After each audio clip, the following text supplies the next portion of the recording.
இந்த ஒரு கண்ட்ரியில நீங்க பூமர் யூஸ் பண்ணிட்டு துப்புனீங்கன்னா உங்களுக்கு 1,50,000 வரைக்கும் ஃபைன் போறதுக்கான சான்ஸ் இருக்கு. ரொம்ப ஏழ்மையான இடத்துல இருந்து அசுர வளர்ச்சி அடைஞ்ச நாடுகள்ல சிங்கப்பூரும் ஒண்ணு. 1990s தான் அவங்களோட ரேபிட் டெவலப்மெண்ட் ஸ்டார்ட் ஆகுது. அதே டைம்ல தான் சூவிங் கம்ஸும் பாப்புலர் ஆக ஆரம்பிக்குது. உலகம் ஃபுல்லா இருந்து நிறைய ஒர்க்கர்ஸ் சிங்கப்பூருக்கு வராங்க. வந்த ஒர்க்கர்ஸ்லாம் சூவிங் கம்ஸ் யூஸ் பண்ணி பப்ளிக் பிளேஸ்லாம் துப்ப ஆரம்பிச்சிருக்காங்க.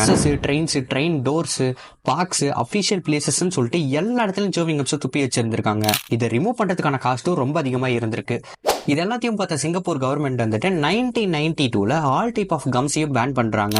அதையும் மீறி யூஸ் பண்ணா ஃபர்ஸ்ட் டைம் அஃபெண்டர்ஸ்க்கு $1,000 ரிப்பீட்டடா யூஸ் பண்றவங்களுக்கு $2,000 ஃபைன் போட்டிருக்காங்க. இது 62,000ல இருந்து 1.5 lakhs வரைக்கும் போகும். அதையும் மீறி யாராவது இல்லீகலா சேல் பண்ண நினைச்சாங்கன்னா உங்களுக்கு $10,000 வரைக்கும் ஃபைன். இது 6 லட்சம் ரூபாய்க்கு மேலேயும் போகும். 2004ல USA கூட ஃப்ரீ ட்ரேட் அக்ரிமெண்ட் சைன் பண்ணதுக்கு அப்புறம் தெரபியூட்டிக் கம்ஸ், நிக்கோட்டின் கம்ஸ் மாதிரி ஒரு சில கம்ஸை பார்மசிஸ்ல சேல் பண்ண அலோ பண்ணிருக்காங்க. இதுவும் பிரெஸ்கிரிப்ஷன் இருந்தா மட்டும்தான் வாங்க முடியும். இன்னும் இந்த மாதிரி நிறைய விஷயம் பார்க்கணும்னா என்னோட சேனலை ஃபாலோ பண்ணி வச்சுக்கோங்க.